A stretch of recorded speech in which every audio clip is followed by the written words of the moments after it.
guys, I'm going to teach some attacks from the mount. Okay, we're going to teach a cross choke, set up to an arm bar, and then the last one will be a Baratoplata. But before we get to those submissions from the mount, please like and subscribe. I really appreciate that. And Jason, thanks again for volunteering. On your back, we're going to do some mount submissions, okay? Get back up a little bit more. Okay, cool. Okay, so the way I like to set up my cross choke from mount would be, I want to get my thumb in. Okay, I prefer the thumb in versus the palm up, because it's just easier to get my finger in this collar than four fingers. I think a lot of beginners, when they're playing defense, it's hard to get four fingers in that collar. He's going to be grabbing your hand and whatnot. It's a lot harder to get four fingers in. So that's my tip, is thumb in. I might even grab his hand and then go in with my thumb deep by his tag and drop my elbow down. Okay, I want my wrist on his neck. And he's going to grab, because he's going to try to hip bump me towards my right. So I'll put all my pressure on my left here. Okay? And I want this deep as much as possible. Thumb in, wrist on his neck. I know he's going to bump and roll to my right. Put all my weight on my left. And then I start to go up and around. I even post here because I know he's going to bump again. And then I put my elbow across his jaw to turn his face. So don't look at me, Jason. Try to look at me. No can, right? Then I grab the collar, drop my wrist on his neck, and I apply pressure. Okay. Jason's all bloodshot eyes and felt the pressure. See, the key detail to this cross choke is how I apply pressure. I'm putting my chest and all my weight down at an angle into his neck. And Jason can attest to that. What I feel beginners try to do is when they apply the choke, they do this. They pull up and they do this. Or you're not tapping. Or you're not tapping. Beginners actually try to pull and force the choke. But Jason was giggling. Doesn't work that way. You have to drop your chest directly into the neck.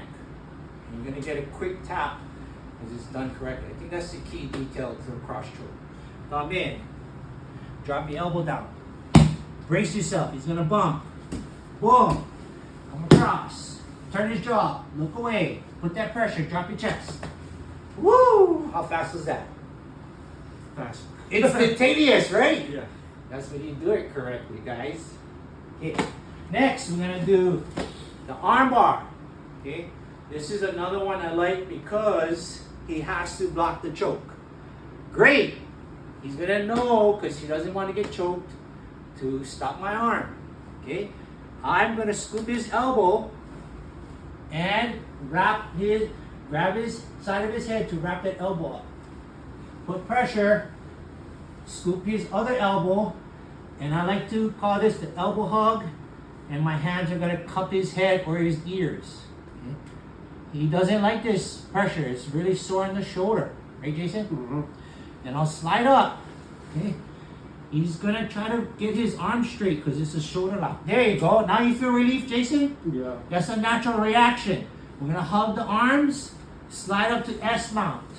Pull up the head, and get your S mount. Okay? I'm still holding both elbows. What I'm going to do now is hug and pull as I lean towards his hip, step over his head, and reach for his wrist. And we have the arm bar. So those two things are naturally going to happen because he doesn't want to get choked. Okay? Once I get his elbows up like a chicken wing, it's really sore on the shoulder. So you're going to try to extend his arm so you get some relief. And then we're going to S mount to the arm bar. Okay, so one more time. Lock that choke. Scoop that elbow. Grab his side of his head. Scoop that other elbow. We got the double elbow hook. Hug. He wants that arm out and get relief. Good. I'm still holding the elbows and hugging his head. I slide up.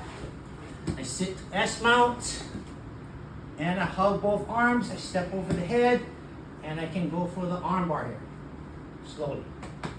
Good. What a lot of people don't really understand is that when he's down, and I'm hugging two elbows, and he's like this, he's stuck. A mounted armbar, he cannot go anywhere. Try to turn. He can't, because I'm hugging both elbows and his head. Okay? You guys don't see because my body's on top, so I'm just showing you the configuration of being stuck in S-mount, right, Jason? It's like, No, I'm stuck. yeah, you totally can't move. Oh. So the S-mount, when done properly, they're not going to get out. They shouldn't be able to get out. Okay, so let's go to the Baratoplata. Okay, Baratoplata is the third one that I like to do. Is when I come here, and he grabs, yeah, he's blocking that choke. Very perfect for me to slip my hand in, my left hand, and I step over his head, and I just grab my own thigh here. Okay, now I'm gonna roll, and Jason's gonna follow because it's painful. As I roll, I step on his hip, and I grab his arm, and I torque his shoulder. Do that? Very powerful shoulder submission. Baratoplata. Very effective submission, I love. Because everyone's gonna block that choke. Good job, Jason. Stick my hand through, step over his head, grab my thigh, roll to my side, let Jason follow, clamp down, grab my thigh deeper, step on his hip, and slowly rotate until he taps. And there we go. So what do you think about those submissions, Jason? Pretty gnarly. Gnarly! Yes, it is, when done correctly, guys. Thank you.